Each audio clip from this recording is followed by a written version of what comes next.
हाल ही में इटावा में हुए यादव कथावाचक कांड को लेकर हुए हंगामे के बीच फिर एक बड़ी खबर सामने आई। बड़ी खबर समाजवादी पार्टी के गढ़ आजमगढ़ से, जहां गुरुवार को अखिलेश यादव अपने आवास में गृह प्रवेश और कार्यालय के उद्घाटन में पहुंचे।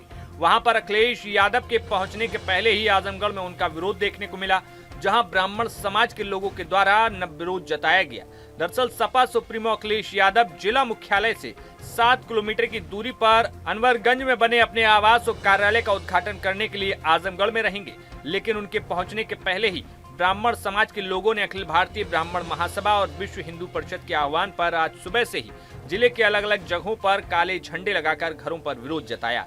सपा मुखिया अखिलेश यादव का आगमन कंधारपुर थाना क्षेत्र के अनवरगंज में हो रहा है और इसी थाना क्षेत्र के ब्राह्मण बाहुल्य गांव में ये काले झंडे लगाए गए। अखिलेश यादव के आगमन का विरोध किया गया। इस तरह से जिले के सैकड़ों ब्राह्मण परिवारों ने अपने घरों में काला झंडा लगाकर सपा सुप्रीमो का विरोध किया। ब्राह्मण समाज के लोगों का कहना है कि इटावा की घटना दुर्भाग्यपूर्ण है। इसमें जो भी दोषी है पुलिस प्रशासन उसके खिलाफ कड़ी कार्रवाई करे। बावजूद इसके अखिलेश यादव ने पूरे ब्राह्मण समाज को कटघरे में खड़ा कर दिया, जो बेहद निंदनीय है। ब्राह्मण समाज के लोगों का कहना है कि गांव में यादव समाज के साथ ही साथ समाज के अन्य लोग भी भाईचारे के साथ रहते हैं, लेकिन अखिलेश यादव के बयान के बाद ब्राह्मण और यादव समाज के बीच खाई पैदा हो गई है। उन्होंने राजनीतिक लाभ के लिए ये बयान दिया जो उचित नहीं है। ब्राह्मण समाज के लोगों का कहना है कि हम लोग काला झंडा लगाकर शांतिपूर्वक तरीके से अपना विरोध दर्ज करा रहे हैं। अपना परिचय दे दीजिए। हरिवंश मिश्रा जी, कहाँ का रहने वाले हैं? वस्ती उगरपट्टी गांव मेरा। अच्छा, जैसे आज देखा जा रहा है कि आपके गांव में ब्राह्मण समाज जो है काला झंडा लगा के देखिए, ब्राह्मण सभा और विश्व हिंदू महासंघ के आह्वान पर पूरे जिले में, मेरा ही गांव नहीं, पूरे जिले में एक काला झंडा लगा के एक विरोध प्रदर्शन किया गया है। क्योंकि आप देख रहे हैं कि हिंदू एक होने के लिए पूज्य महाराज जी ने लगातार आह्वान किया है कि आप बटोगे तो कटोगे, इसलिए एक रहो नेक रहो। लेकिन इसको किस तरीके से खंडित करने का काम अखिलेश यादव जी ने किया है, ये आपको देखने को मिल रहा है। आज मैं आपको बता दूं कि अगर उनका इटावा घर, जैसे आजमगढ़ कर रहे हैं दिल है और घर इटावा कहते हैं, इटावा में बैठ करके दोनों पार्टियों को बैठा करके सुलह समझौता करा देते तो ये स्थिति नहीं आती। लेकिन उनको ब्राह्मण और यादवों के बीच में खाई पैदा करनी थी, जो उन्होंने करके साबित किया। और ये इतने मूर्ख हमारे लोग हैं कि अपने में बाज रहे हैं, सोशल मीडिया पे ब्राह्मणों के खिलाफ लिख रहे हैं। मैं मानता हूं कि अगर वहां पे गलती हुई तो गलती क्यों हुई? अगर कोई हमें छेड़ेगा नहीं तो हम छोड़ेंगे नहीं। छेड़ा क्यों मुझे?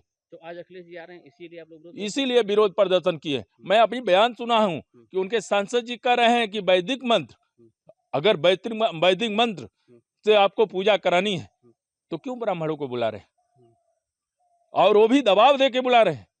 ये दुर्भाग्यपूर्ण है। कई ब्राह्मण हमसे कहे कि बहुत दबाव आ रहा है यादवों का कि हमको वहां बुलाया जा रहा है। हमने कहा कि आपका स्वेच्छा है, आप जा सकते हैं, नहीं जा सकते, लेकिन आपके अस्तित्व पे आई है। आप पहले अपने कौम को देखिए, सेव करिए कि आखिर आप लोगों के बीच में क्यों खाई पैदा किए। तो आज कहाँ जब काला झंडा लगाया जाए, किस जगह? देखिए, हमें तो पता ये लगा है, जो सोशल मीडिया पे लोग डाल रहे हैं, देवारी से लेके देवगांव तक, अतरौलिया से लेके मुबारकपुर तक, कहीं कोई जो भी ब्राह्मण गांव है, जो भी ब्राह्मण अपने को थोड़ा भी मानता है, जो भी अपने पूजा पाठ में श्रद्धा रखता है, वो लगाया है। आपके गांव में कितने घरों में लगा हुआ है? पूरे गांव में लगा है। लगभग कितने घर हैं? 30-35 घर है और सब में लगा है। तो आप लोग क्या चाहते हैं? क्या चाहते हैं? हम लोग उनका विरोध कर रहे हैं क्योंकि शांतिपूर्ण तरीके से, हम उन लोगों में उदंग नहीं है कि जा करके रोड पे उनका कार्यक्रम है तो वहाँ रोड पे जाएं, ये करें, हम नहीं कर रहे। हम लोग ब्राह्मण समाज एक बुद्धिजीवी वर्ग है, अपने घरों पे काला झंडा लगा के ये विरोध प्रदर्शन कर रहा है कि हम जो है आपका विरोध कर रहे हैं। आप कह रहे हैं जो 27 की आप सपना देख रहे हैं उसको हम उखाड़ फेंकने का काम करेंगे। गणेश तिवारी जी, आप लोग अपने घरों में आज काला झंडा लगाए हैं, क्या कारण है?